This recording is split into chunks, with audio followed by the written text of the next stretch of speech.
when people normally have a certain dish is very good, I want to go into another level or even a higher level on that dish.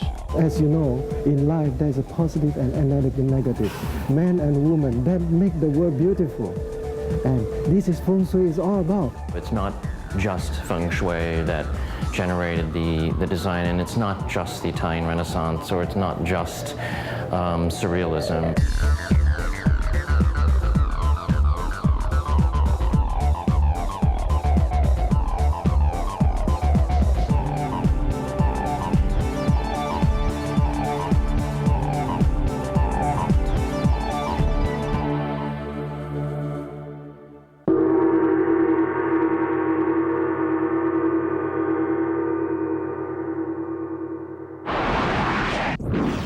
Welcome to Feng Shui Life, the program that shares the secrets of success, offers harmonious advice, and teaches a little Asian fusion. I'm Karyn Klaire.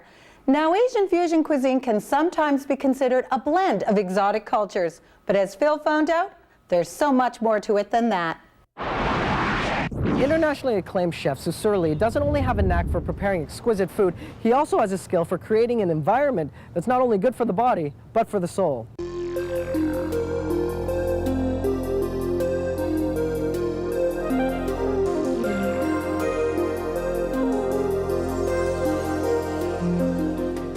How was Feng Shui introduced to you? Oh, it was back, my childhood growing up. It's very hard to explain because I'm not really a Feng Shui man, but I believe in how that feeling of environment. It's like you walk into an alley, you say, hey, it feels dangerous. There must be something, the energy is not right. Susser's got such a remarkable reputation, not just here, but internationally. He's so well known for his creation, his art. I mean, food is his art form, essentially. You need to have an environment that, on its own terms, will be stimulating, respectable, have some strength and integrity, but not do it in a way that will sort of overwhelm what the main event is, which is the food.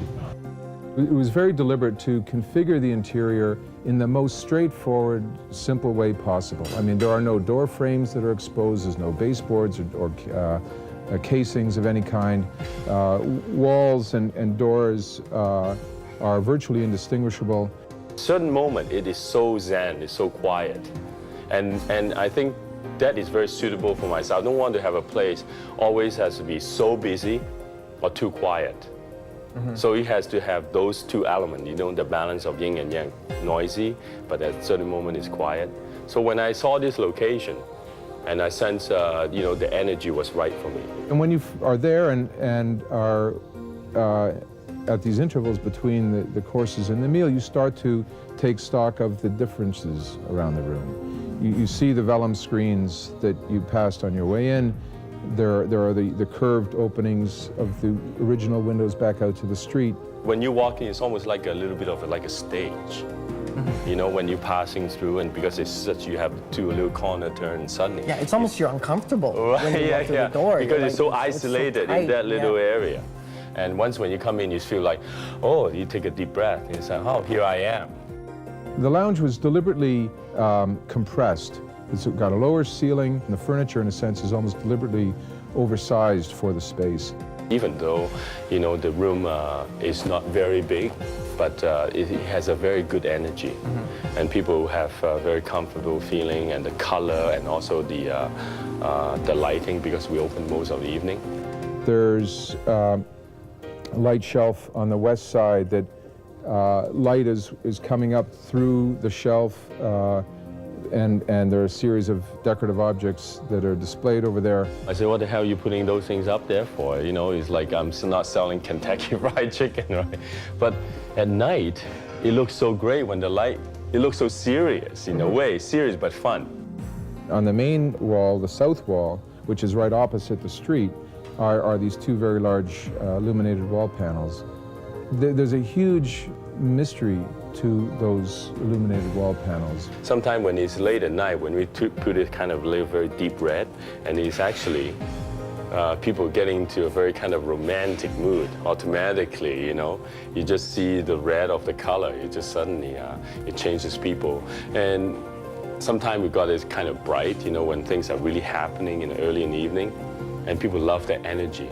And slowly through the evening, the color changes, and it also changes the mood with the food together. You know, you don't know that they're going to change when you first arrive. You think, well, this is the first time I'm here. They've got this purpley blue wall panel.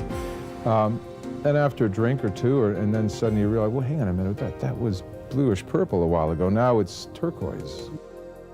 The yin and the yang has to work out. And, you know, even in the kitchen, I have a few female chefs working with me. It's part of the balance too, because you know when you're working with the heat, sometimes you get very aggressive, very pushy when it's busy. So sometimes you have a few, I would call it like the mother in the kitchen. It's kind of calm things down. So even those little elements, it might sound very silly, but it totally works. Now, so sir, do you think the Feng Shui attributed to the success of the restaurant? Because this is a very emotional business. And every day we deal with so many different energy of people, negative, positive. And so those kind of things you have to believe in that there's a certain energy or environment, which is Feng Shui. When you create something, you don't think of like, oh, I'm so creative. It's just the excitement. Hey, I can change that. Oh, I see that. When people normally have a certain dishes very good, I want to go into another level or even a higher level on that dish to make the other dishes like, hey, I didn't know there's one more level. So those are my feeling of how I see cuisine should be. Do you ever sort of stand at the side when it gets served just to see people's reactions? Oh yeah, that is one of the high. You know, when you look at them, you can tell you're doing the thing that you believe you are giving some people pleasure. You know, seeing them, you know, eating that little piece of a scallop is like sometimes you just moan, close their eyes. Those emotions is very satisfying because it's our job in a way. Being a chef is such a thing to give people pleasure that way, and it's a very satisfying. It's an environment that holds its own, it has its own integrity, its own interest. I think it's stimulating without being overwhelming, and yet it takes, I think, a back seat to the main event, the main purpose, which is the food.